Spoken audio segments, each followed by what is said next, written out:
देखना पसंद है का स्वागत है। भूत प्रेत पिशाच और शैतानों की रोमांचक कहानी आपको इस चैनल पर सुनने को मिलती हैं। अगर आपको ऐसी ही वीडियोस देखना पसंद है तो हमारे इस चैनल को सब्सक्राइब करना ना भूलें। तो हेडफोन लगा लें, कमरे की लाइट्स ऑफ कर लें, क्योंकि ये वक्त हो रहा है डरने का।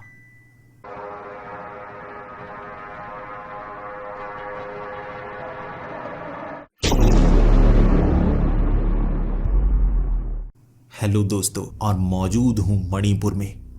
हमें कई बार ऐसी जानकारी मिलती है कि जानकारी के सहारे हमें मिशन को अंजाम देना पड़ता है। म्यांमार के बॉर्डर से कुछ आतंकवादी भारतीय सीमा के अंदर घुस चुके हैं, जिनकी संख्या 10 से ज्यादा है। जब मुझे यह खबर मिली थी, मैं तैयार हो गया था। 2 महीने पहले ही मैं मणिपुर से निकला था, क्योंकि हालात यहां सामान्य हो चुके थे। बॉर्डर सील कर दिए गए थे, लेकिन फिर भी हमें ऐसी जानकारी समय समय पर मिलती ही रहती थी कि कुछ आतंकवादी ऐसे हैं जो यहां पर घुसकर हालात को बेकाबू करना चाहते हैं, और उनके पास ऐसे हथियार हैं जो नहीं होने चाहिए, यानी आरपीजी, ग्रेनेड, कई ऐसी बंदूकें जो रशियन मेड थीं। उनसे तो मणिपुर में हालात बेकाबू किए जा सकते हैं, और हालात को संभालने के लिए मुझे दोबारा यहां पर आना पड़ा। लेकिन कभी कभी खबर झूठी भी मिलती है, इसीलिए हमें सतर्क रहने की जरूरत होती है। फिर से हमने इंटरसेप्ट किए थे कुछ ऐसे सिग्नल जिसमें लोकेशन दी गई थी जंगलों की, जहां पर छिपे हुए हैं आतंकवादी। हमने भले ही उसे डिकोड कर लिया था, लेकिन ये दुश्मनों की एक चाल भी तो हो सकती है।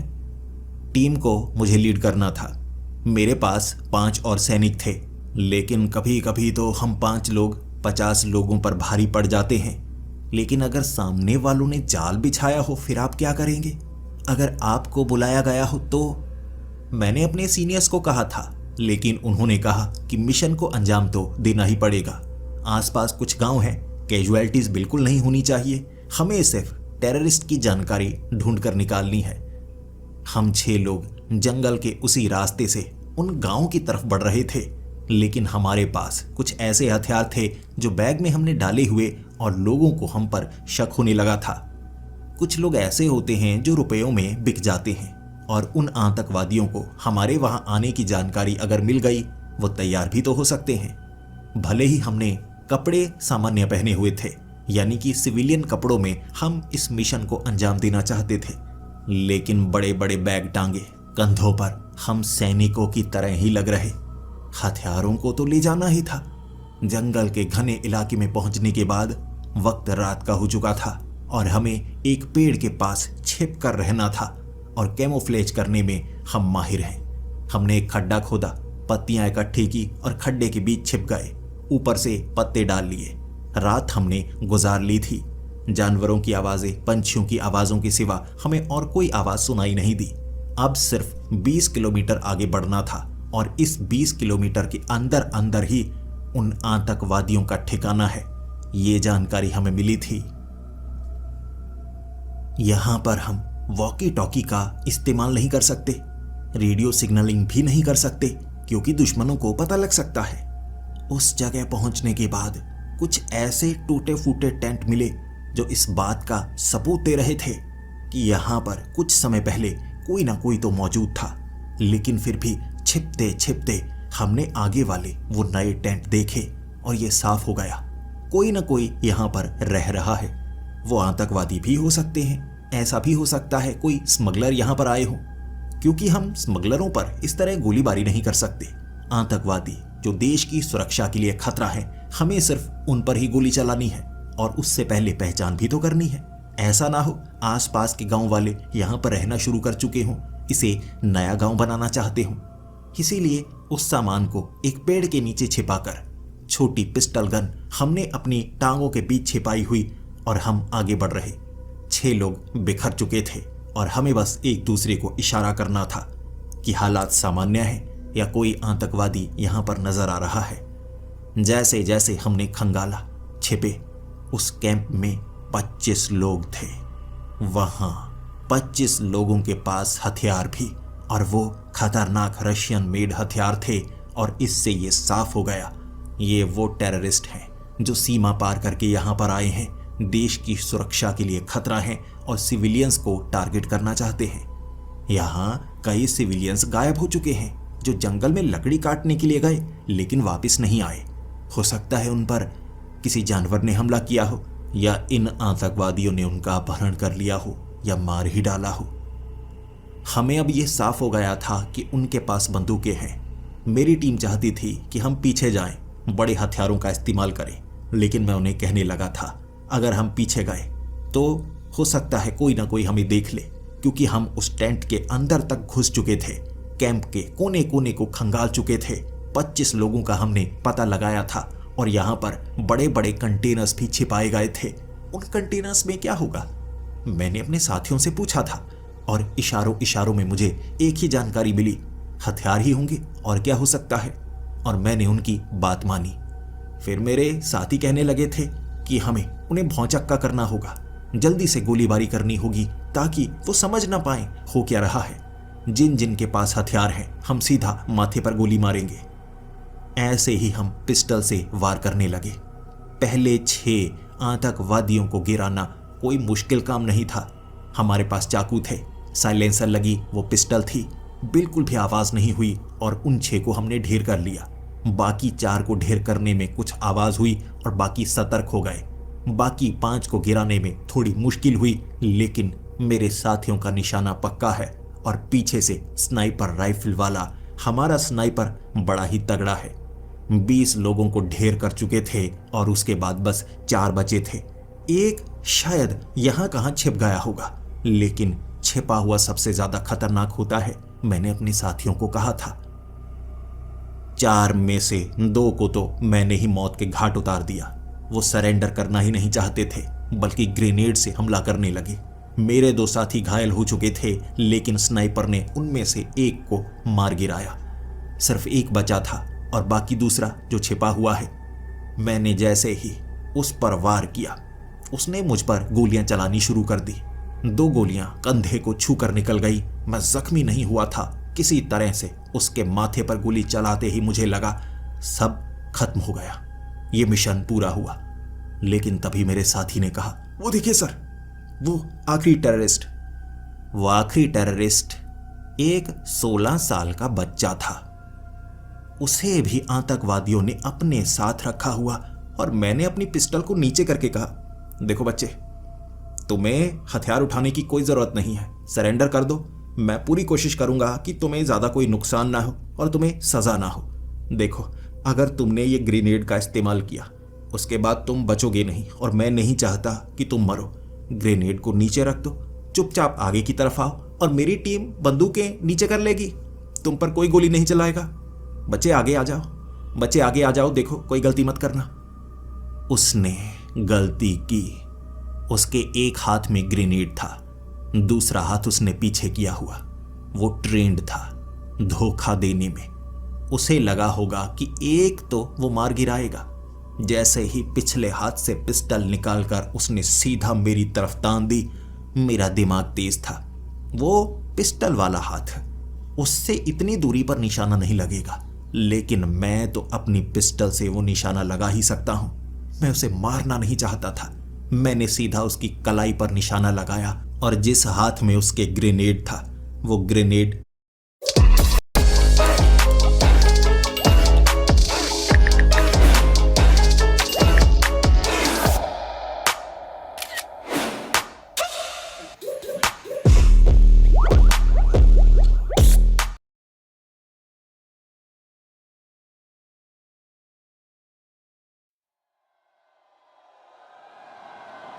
ये नेशनल बास्केटबॉल फाइनल्स का आखिरी मोमेंट है जहां देश की 2 टॉप मोस्ट टीम्स एक दूसरे के खिलाफ खेल रही हैं और ये बास्केट से कर्नाटका फिर से आगे। शाबाश शाबाश, अभी भी 20 सेकंड बाकी है। नीचे गिर गया, लेकिन उस लड़के ने उसकी पिन निकाल दी थी। मैंने आवाज लगाई, बच्चे निकल, ग्रेनेड फट सकता है। उसने मेरी तरफ गोली तो चलाई थी, लेकिन जैसा मैंने सोचा था उसका निशाना पक्का नहीं था। गोली मेरे करीब से निकल गई। मैं दूसरी गोली चलाता उससे पहले वो छिपने के लिए एक तरफ छलांग मार रहा। इतने में ग्रेनेड फट गया और वो ग्रेनेड एक कंटेनर के पास फटा था और उस कंटेनर के आगे कपड़ा लगाया गया। कंटेनर के अंदर 13 बच्चे थे। उस ग्रेनेड के इतने पास फटने के कारण उनकी धज्जियां उड़ चुकी थी। वो बच्चा भी एक तरफ जख्मी था। कमर के नीचे उसके शरीर का हिस्सा इस तरह जख्मी हो गया था कि मुझसे भी देखा नहीं जा रहा। उसे गिरफ्तार जरूर किया गया, लेकिन कंटेनर में उन बच्चों की आवाज आई ही नहीं।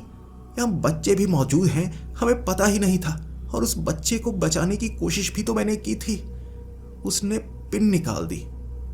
13 बच्चों की लाशें वहां पड़ी हुई जो ग्रेनेड के धमाके के कारण मारे गए थे। और मैं बार बार उस तरफ देखता और मेरे साथी कह रहे थे कि सर मिशन सक्सेसफुल हुआ। मिशन भले ही सफल हुआ, हमने हर एक आतंकवादी को या तो मार गिराया या एक को पकड़ लिया, लेकिन ये बच्चे बचाए जा सकते थे। मेरे लिए ये किसी सदमे के समान था।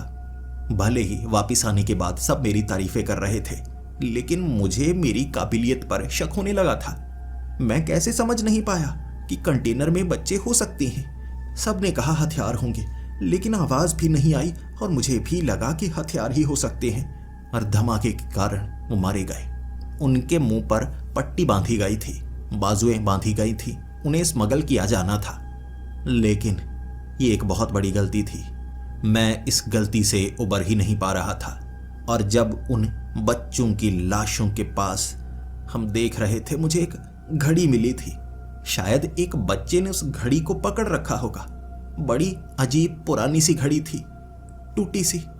वो घड़ी को मैंने हाथ में लिया। मेरी आंखों में से आंसू निकल आए थे। मैंने उस घड़ी को अपने हाथ में ही रखा। जब आप सदमे में होते हैं आपको कुछ समझ में नहीं आता। वो पुरानी सी घड़ी थी जिसे अपने हाथ में पकड़े हुए मैं वापिस आ चुका था।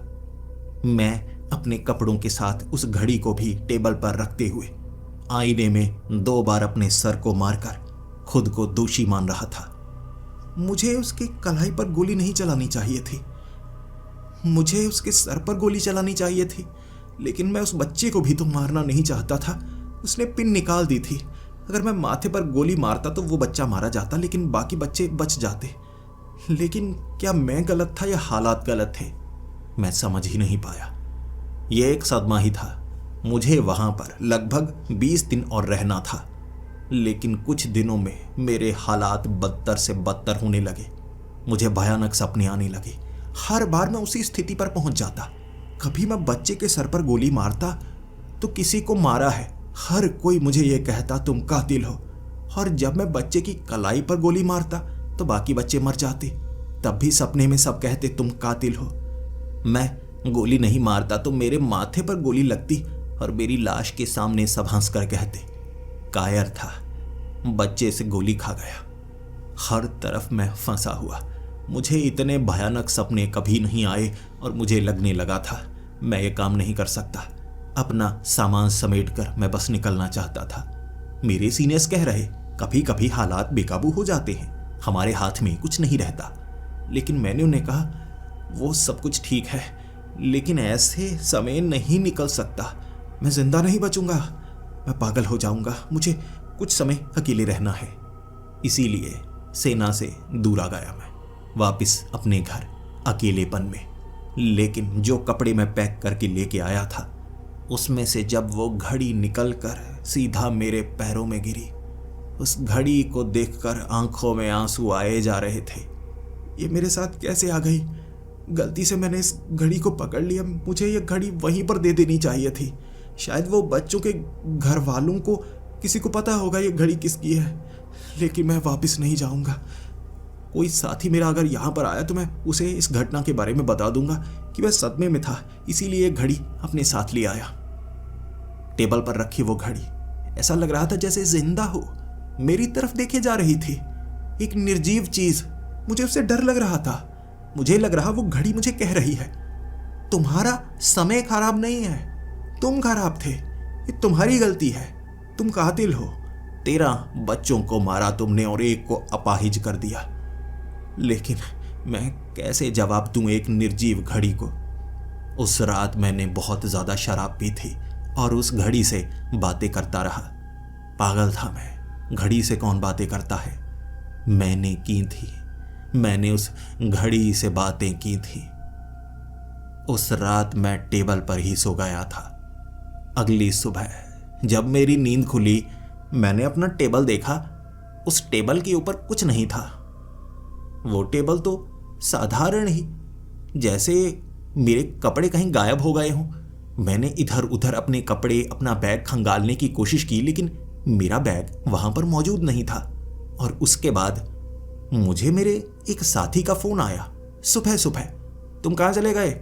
इस समय तुम्हें यहां होना चाहिए, तुम बिना रिपोर्टिंग किए निकल कैसे गए? मैंने उसे कहा, रिपोर्टिंग करके तो आया था, साइन करके आया था सब कुछ। मेरे दोस्त ने कहा, नहीं यार, साइन नहीं करके आया, और तेरी फ्लाइट तो अभी है ना, तू कहां पर है भाई? मैंने कहा, भाई दिल्ली में हूं। उसने कहा, दिल्ली में? तू दिल्ली में कैसे हो सकता है? इतनी जल्दी यहां से निकलकर तू दिल्ली कैसे पहुंच सकता है भाई? तू झूठ बोल रहा है। मैंने उसे कहा, नहीं भाई, मैं दिल्ली में हूं, रिपोर्टिंग करके आया, तुझसे मिलके आया, सबको बताकर आया। मेरा दोस्त मानने का नाम नहीं ले रहा और मुझे भी लग रहा कुछ तो गड़बड़ है। इसके सामने तो मैंने साइन किए, तो मैं सर से बात करता हूं। मैंने अपने सीनियर सर से बात की और वो भी कह रहे, तुम्हें इस समय यहां होना चाहिए। तुम दिल्ली में क्या कर रहे हो और कौन सी फ्लाइट ली? यहां बैरक के अंदर से तुम चले कैसे गए? किसी को पता ही नहीं लगा। मैं उन्हें बताने की कोशिश कर रहा था, लेकिन कोई मेरी बात मानने को तैयार ही नहीं। अचानक मैंने जब टीवी लगाया, वहां पर न्यूज आ रही थी और मुझे डर था ये वो न्यूज ना हो, उसे कैसे देख पाऊंगा। लेकिन हैरान हो गया मैं, सामने समय को देखकर, तारीख को देखकर। ये कैसे हो सकता है? आज 8 तारीख होनी चाहिए, ये 7 तारीख कैसे है? सच में तारीख जैसे बदल गई। लेकिन उसके बाद मैंने न्यूज़पेपर देखा, घड़ी को देखा, मोबाइल को देखा। ये तारीख पीछे कैसे हो गई? मैंने इस दिन को जिया है जैसे मैं इतिहास में चला गया, भूतकाल में। ये पागलपन है, ये फिल्म थोड़े ना चल रही है। सच्चाई क्या है? उसके बाद मैं भागकर पड़ोसियों के पास गया और उनको कहने लगा कि देखिए, मेरी घड़ी भी खराब है, मोबाइल भी खराब है, टीवी भी खराब हो गया। और मेरे पड़ोसियों ने बताया कि आप यहाँ कब आए? मैं उनसे सबसे पहले मिला था, लेकिन उन्हें कुछ याद ही नहीं। और उन्होंने मुझे जो तारीख बताई, ये वो तारीख हो ही नहीं सकती। ऐसा कैसे हो गया? जैसे मैं एक दिन पीछे चला गया, या हर चीज अपने आप एक दिन आगे हो गई। क्या हो रहा है ये? उसके बाद घर आकर मैंने दोबारा टीवी चलाया और टीवी पर जो न्यूज चल रही थी, कल मैंने वहां अपने बैरक में इस न्यूज को देखा था। ये तो कल की न्यूज है। आज ये ब्रेकिंग न्यूज में क्यों चल रहा है? पुरानी न्यूज क्यों दिखाई जा रही है? सब कुछ बदल चुका था। मैंने अपने दोस्त को फोन लगाकर ये बात कही और उसने मुझे पागल कहा और कहा, यार उस घटना के बारे में भूल जा भाई, तू पागल सा होने लगा है, कैसी हरकतें करने लगा है, बिना रिपोर्टिंग के जा रहा है, ये टाइम ट्रेवल की कैसी पागलपन की कहानी सुना रहा है। टाइम ट्रेवल कैसे किया तूने? तू पीछे आ गया क्या? What fruit does Parker hate again? Parker hates cherries. Where's the closest bakery? क्या हुआ? मैंने कहा, मैं बस सोया था, और उसने फोन काट दिया। लेकिन मुझे भी लग रहा था जैसे मैं समय में पीछे आ गया हूं। स्टॉक मार्केट में इन्वेस्ट किया करता था छुट्टियों में जब यहां पर आया होता, लेकिन कभी कभी उसे फॉलो जरूर किया करता। कल की सारी घटनाएं जो मैं जी चुका था मेरी आंखों के सामने घट रही थी। किस स्टॉक का प्राइस किस समय कितना ऊपर जाने वाला है मुझे पहले से पता था। ये होना असंभव है, लेकिन अब मुझे पता जरूर करना था। मैं उस घड़ी को ढूंढने लगा कि मेरी घड़ी कहाँ पर मौजूद है। घर में मेरा सामान मौजूद नहीं था। मैंने अपने दोस्त को फोन लगाया और उसने बताया मेरा सामान बैरक में है। मेरी आंखें फटी की फटी रह गईं और दोपहर की फ्लाइट लेकर मैं सीधा शाम के वक्त वहां पहुंचा और मुझे मेरा सामान वहीं पर मिला। मेरे बैग में मेरी वो घड़ी थी, वही घड़ी जो मुझे उस जगह मिली थी जहां आतंकवादियों से मुठभेड़ हुई थी। उस घड़ी को मैं देखने लगा। थी बड़ी ही अजीब अजीब सी धातुओं से बनी हुई। ऐसा लग रहा कई धातुओं को मिश्रित किया गया हो। टूटी फूटी पुरानी सी घड़ी जिसकी सुइयां भी टेढ़ी हो चुकी थी, जैसे किसी धमाके के कारण वो धातु थोड़ी टेढ़ी हो गई हो। इस घड़ी के कारण कुछ हुआ है। वैसे ऐसी घटना तो मैंने फिल्मों में देखी है, जब समय आगे या पीछे हो जाता है। क्या इस घड़ी ने ऐसा कुछ किया? मैं शराब के नशे में धुत था, उसी में शायद ये सब हो गया। उसके बाद मैं उस घड़ी को अपने सीनियर को दिखाना चाहता था, लेकिन रात के वक्त जो मुझे डांट पड़ी, मैं उस डांट को भूल नहीं सकता। सबका कहना था कि मैं यहाँ से चला कैसे गया बिना रिपोर्टिंग किए, लेकिन उन्हें जो कहानी मैं बता रहा वो मुझे पागल कह रहे। हर किसी का मानना था अब मैं इस काम के लिए काबिल नहीं हूँ, इसीलिए रात के वक्त मेरा झगड़ा हो गया। मैं वहीं शहर में निकलने वाला था। मुझे लगता है मुझे यहाँ कुछ समय रुकना चाहिए, उसके बाद मैं दिल्ली के लिए निकलूंगा। रात के वक्त एक छोटे से घर में रुका हुआ था। जानते थे मुझे वो लोग, गांव के वो लोग बड़े अच्छे थे। रात को नींद कब आ गई मुझे पता नहीं चला। सर में बहुत दर्द हो रहा था। मुझे लगता है ये एक भयानक सपना था जो पीछे रह जाएगा, लेकिन वो इतिहास जिसे मैं बदल नहीं सकता वो तो मेरे साथ चलेगा ना। मैं कातिल नहीं हूँ, लेकिन मेरा मन मुझे कातिल कहता है। ये सोचते सोचते कब मेरी आंख लग गई मुझे पता नहीं चला। अगले दिन जब मेरी नींद खुली मैं उस घर में नहीं था, मैं अपने बैरक में था। जब उठा मैं हड़बड़ी में उठा था और मैंने अपने साथियों को देखा और मैं हल्का सा मुस्कुराकर कहने लगा, मुझे यहाँ उठाकर क्यों लेकर आए हो? और मेरा वो दोस्त कहने लगा, भाई तू पागल है, एक तो तू 4 बजे उठ गया है और अब कह रहा है मुझे उठाकर कौन लेकर आया? भाई तुझे उठाकर कौन लेकर आएगा, तू पागल है। उसके बाद मैं हैरानीजनक तरीके से वहां बैठा हुआ सोच रहा, तो मुझे यहाँ कौन लेकर आया? और मेरे दोस्त ने कहा, लेकर कौन आएगा, कल अबे मेरे साथ ही तो यहीं पर सोया था तू। मैं सोच में पड़ा हुआ कि मैं यहाँ कैसे आया। उसके बाद सबसे पहला ख्याल मेरे दिमाग में यही आया। मैंने अपने दोस्त को कहा, भाई तारीख क्या है, तारीख क्या है? और उसने कहा 6 तारीख। बस मेरे हाथ पांव फूल गए। 8 तारीख से मैं 7 तारीख को आ गया। 7 तारीख से मैं 6 तारीख को कैसे आ गया? मोबाइल चेक किया, घड़ी देखी मैंने, समय पीछे हो चुका था। मैं और एक दिन पीछे आ गया। ये क्या चल रहा है? मैं अपने बैरक से बाहर निकला था। अभी काफी अंधेरा था, लेकिन ज्यादातर सैनिक उठ चुके थे। सुबह सुबह ग्राउंड में राउंड लगाने की बारी थी, लेकिन बाहर निकलते ही मेरे हाथ पांव फूले पड़े थे। मुझे घबराहट होने लगी थी। मैंने अपने सीनियर से बात करने की कोशिश की और उन्हें इसके बारे में बताना चाहा कि कल भी मैंने आपसे बात की है। कल के बारे में उन्हें पता ही नहीं था। अपने दोस्तों से जो बात की थी मैंने, अपने सीनियर से जो झगड़ा किया था, वो सब तो एक दिन बाद होगा ना। एक दिन पीछे आ गया मैं। यकीन कोई कैसे करेगा? मैं खुद पर यकीन नहीं कर पा रहा था। उस दिन मैं ग्राउंड में भाग जरूर रहा था, लेकिन सोच में पड़ा हुआ। फिर मेरे दिमाग में ख्याल आया, वो घड़ी कुछ कर रही है, उसमें गड़बड़ है, कोई ना कोई तो गड़बड़ है। उसके बाद ग्राउंड से निकलकर सीधा मैं अपने बैरक में आया और सबसे पहले मैंने उस घड़ी को निकाला, देखने लगा। मैंने उस घड़ी की सुई घुमाने की कोशिश की, बटन दबाने की कोशिश की, हर चीज करना चाहता था ताकि सब कुछ अपने आप ठीक हो जाए, लेकिन सब कुछ ठीक नहीं हो रहा था। जैसे उस घड़ी में कुछ तो ऐसा था जिसने मेरे समय को बदल दिया है। 2 बार 2 दिनों तक मैं पीछे चला गया हूं। अब आगे कुछ बुरा ना हो, लेकिन ये सब कुछ मेरे सोने के बाद होता है। ऐसा तो नहीं जब मैं सोता हूं कुछ ऐसा होता है जो मैं समझ नहीं पा रहा हूं। दिन मैंने ऐसे ही गुजारा था और मुझे लगा मैं अपनी जेब में एक चिट्ठी डालूंगा या अपने शरीर के ऊपर कुछ गोद लूंगा। मैंने एक ब्लेड से अपनी बाजू पर तारीख लिखी थी। रात के वक्त मेरे साथियों से मेरा झगड़ा हो गया था, क्योंकि एक सैनिक ऐसा पागलपन तो नहीं करता, लेकिन मेरे साथ जो हो रहा था वो पागलपन से भी ज्यादा परे था। इसीलिए उस रात 12 बजे तक नींद ही नहीं आ रही और फिर अचानक आंखें भारी सी होने लगी।